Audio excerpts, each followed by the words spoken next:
Hello everyone, my soulmate, where is my soulmate? A lot of people get to a point in life, myself included, a bunch of years ago, where you're really just ready to meet the one, or that person for the moment, who can suit your needs, whether if you want a companion or you just want someone to spend time with and to keep you company and warm at night. So I really highly recommend this book called The Soulmate Secret. I will link it down below. I am not sponsored, I just was very moved and inspired by this book. And it really changed my life. So first off, how did I find out about The Soulmate Secret?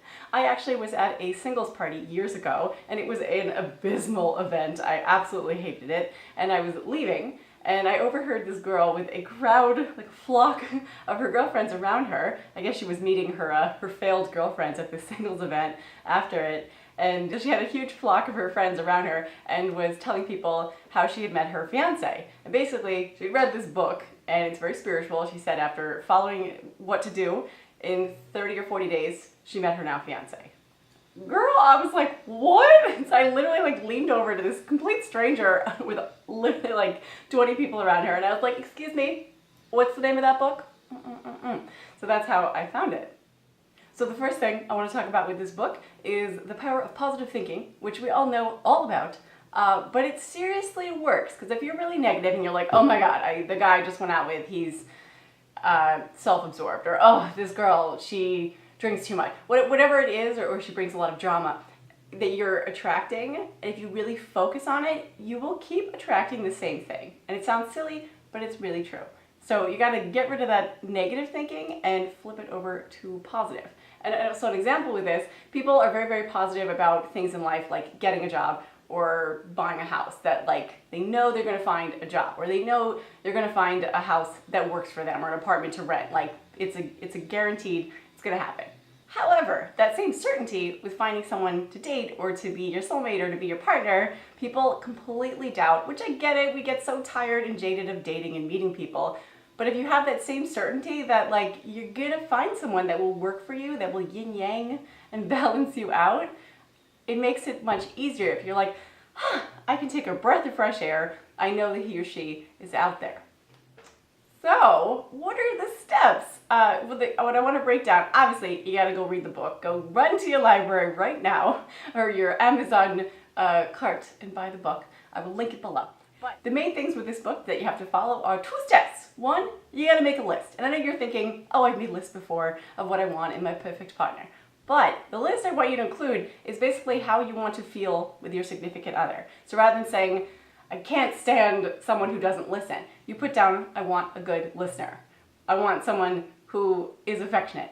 Stuff like that, like the feeling you want to have evoked. And then also if there are specific deal breakers for you, and I don't mean he must be 6'2" or she must be 100 pounds. So if there are specific deal breakers for you that really, really matter, like if you're very religious and you must have a Catholic and that matters to you in your everyday life, then you put that down that, okay, must be Catholic. Because if that, anything that affects you in your everyday life, great. But on the flip side, let's say your family is Jewish and you're culturally raised that way, that would be me. But then again, you don't go to temple, it doesn't affect you every single day. Think about it, it might not be a deal breaker for you. It might be a deal breaker for your mom, but you're not the one dating that person. So really sit down and think about what actually matters to you in your everyday life. Get rid of all the pressures of everybody else telling you do this, don't do that. And just what really matters to you in your heart, not just in your head. Mom wants a Jewish man, but my heart tells me I don't go to temple. You see what I'm saying? So yeah, so really just sit down and think about the people you've dated in the past and what actually matters to you every single day. Maybe when you come home from work, it really matters to you to have someone who's around a lot and can spend time with you. In which case, you might not be able to say, oh, I want a millionaire, because a millionaire is, not always, but it's probably working a lot. So then your lifestyle might not fit with someone like that. You see what I'm saying? So just sit down and think about what really, really matters and write it down. The second part is to make a collage. And it sounds silly, but goodness gracious, it really, really works. Basically, the collage is the same as the list. You want to evoke a feeling of how you want to be with your partner who is right out there, hello, waiting for you. So I'll give you an example, because basically all I have done in the past when I've made these collages is I flip through magazines and things that speak to me at that time, I put down on some paper, because these things work so well, it's kind of crazy. The first one I made years ago. Let's see if, oh, you can see it pretty well. I have this actual real life couple. They're dancers. So when look at that, hey. When I had a date with someone after I made my list and my collage, he actually was wearing this exact outfit. And the collages, again, to me are meant to evoke a feeling, but I have literally drawn to me exactly what I put down on the paper. That's what I mean, it gives me the chills, with this book being very spiritual and how well it can work. Yeah, so the guy I met, we did wind up being boyfriend, girlfriend very quickly, but on a first date, he took his sweater off and he had on a white t-shirt and jeans, black jeans, same as in this photo. But I will add what went wrong is he, very shortly thereafter, he took a job out of state for a year, and that doesn't work for me because I'm a flower and I need a lot of attention, and it didn't work.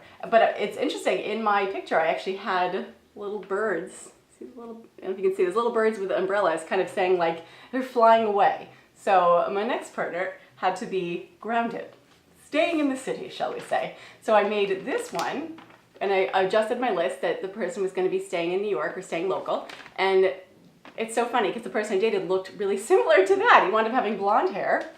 However, also what I put in here, I put this funny picture of this little bulldog with a cat like snuggled on the couch. And that was actually the problem, is that that guy was a lovely person, but like very chill.